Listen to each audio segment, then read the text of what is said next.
Let's talk about one of the most maddening paradoxes of modern life, shall we? You've done everything right. You worked your tail off, you got that promotion, you finally hit your income goals.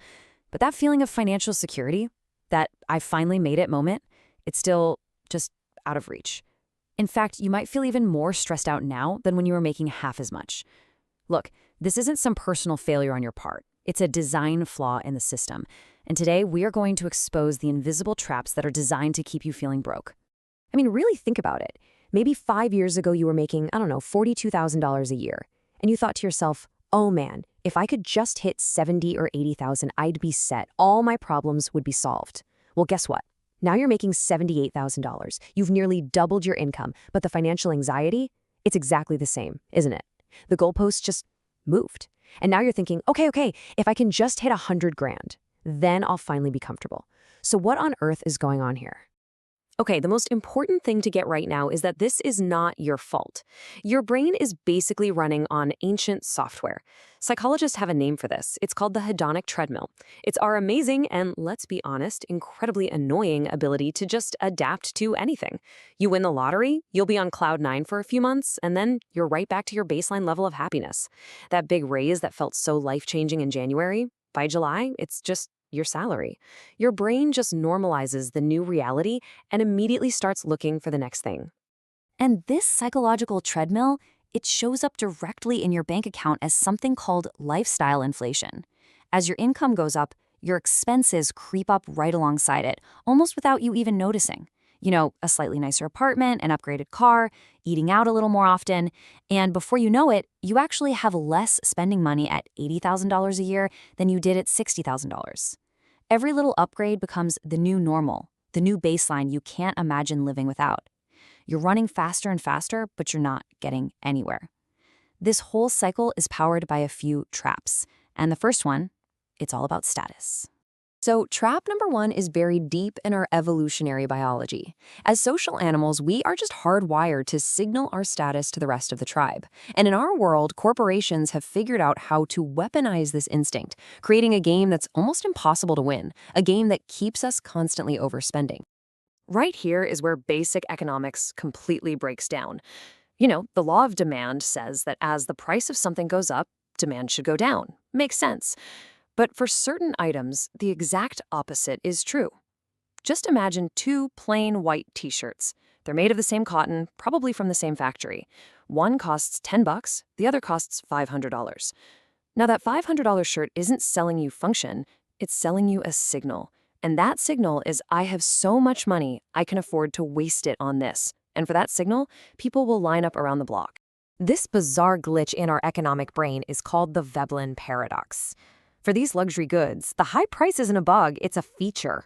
The high price is the product. I mean, think about it. If Rolex started selling their watches for what they actually cost to make, maybe a couple $100, they'd go out of business overnight. The entire value is in the exclusivity. You're not buying a watch, you're buying a membership to a very exclusive club. That's the subconscious message behind what economists call conspicuous consumption. It's really the human version of a peacock's tail. It's this huge, impractical handicap that signals genetic fitness. It's screaming to the tribe, hey, look at me. I am so successful, so resourceful that I can survive even with this massive financial handicap. It's a primal, raw display of strength. But here's the tragedy of it all. For most of us, this game is mathematically rigged. It's unwinnable. See, the wealthy buy these things with their surplus cash flow, but the middle class tries to mimic this by trading away their compounding assets, like money that should be going into a retirement account, for things that lose value, like a luxury car. You're financing the appearance of wealth by destroying the very engine that creates actual wealth.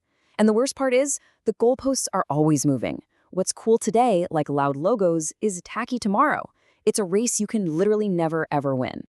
Okay, so beyond our obsession with status, our brains are just, well, they're terrible at judging value in a vacuum. This next trap is a sneaky psychological exploit that marketers use to get you to spend more, all while making you feel like you just outsmarted the system and got a fantastic deal. All right, picture this. You walk into a movie theater, you're trying to be good, you're trying to be responsible. You tell yourself, okay, I'm just getting the small popcorn. You see the price, $6. It's a little steep, sure, but you're sticking to your plan. Then your eyes drift over to the large popcorn. It's $8. So now your brain has a simple choice to make. Is that giant tub of popcorn worth an extra $2?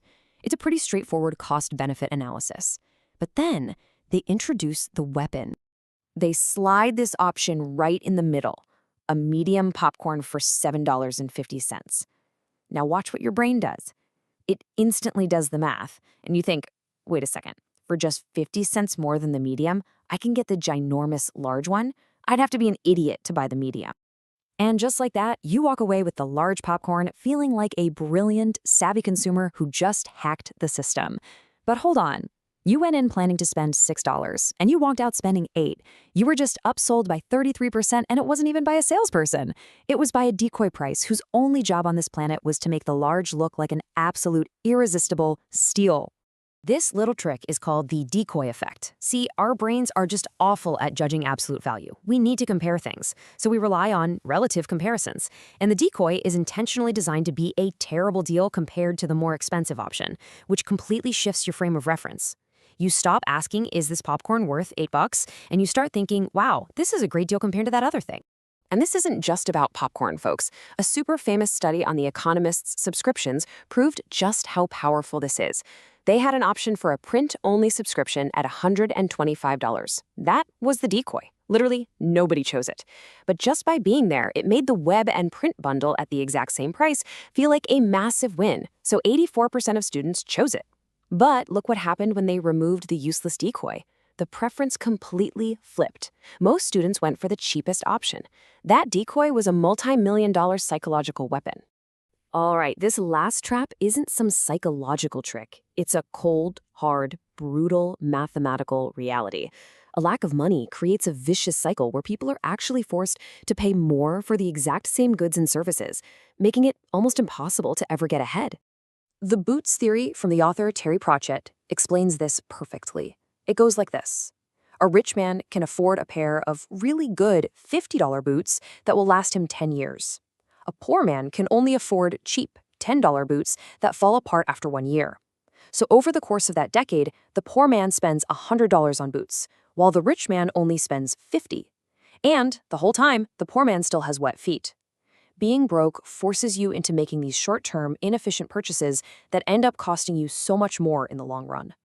And this isn't some fantasy story, it's happening all around us, every single day. It's called the poverty premium. It's paying way more per roll for toilet paper because you can't afford the giant bulk pack from Costco. It's paying a $35 overdraft fee, which is basically a loan at a 700% interest rate. It's paying a sky-high interest rate on a used car just because you don't have good credit. The entire system is often designed to extract wealth from the people who have the least of it. Now, what's so important to understand here is that this isn't about people being bad with money. Not at all. Studies have actually shown that the constant grinding stress of financial scarcity literally lowers your functional IQ. Your brain becomes so consumed with immediate survival, like how am I going to pay next week's rent, that you lose the mental bandwidth for long-term strategic decisions. It's a cognitive trap that just reinforces the financial one. So, yeah, we've identified the treadmill and these 3 massive traps. It sounds pretty bleak, I know, but recognizing the game is the absolute first step to being able to opt out of it. The solution isn't just make more money, because as we've seen, that doesn't fix the underlying problems. The real solution is to fundamentally change the rules that you're playing by. So here are 4 real, actionable steps. First, to beat the status game, adopt the mindset of stealth wealth. You have to truly realize that true status is freedom. It's having options. And real wealth is the assets you don't see. Second, to beat the decoy effect, define exactly what you need before you even start looking at the options. Become an absolute thinker in a world designed for relative pricing. Third, reframe every single purchase. Calculate its cost not in dollars, but in hours of your life. And fourth, build your buffer. An emergency fund is the ultimate weapon that lets you buy the good boots and escape that poverty premium for good. I'm telling you, translating money into your life energy is an absolute game changer. You stop asking yourself, can I afford this? And you start asking, is this item really worth 10 hours of my life? 10 hours of sitting in traffic, dealing with my boss, being away from my family? When you frame it like that mindless desire for just stuff, it often just evaporates. You start to value your life way more than you value things. So I'll just leave you with this one question to think about. Every time you pull out your wallet, are your purchases buying your freedom or are they selling it? Are you using your money as a tool to build a life with more options, more security, and more time? Or are you trading away that future freedom for a quick status signal or a cleverly designed bargain? Once you see the traps, you can't unsee them. And you can start making choices that actually move you forward instead of just keeping you running in place on that treadmill.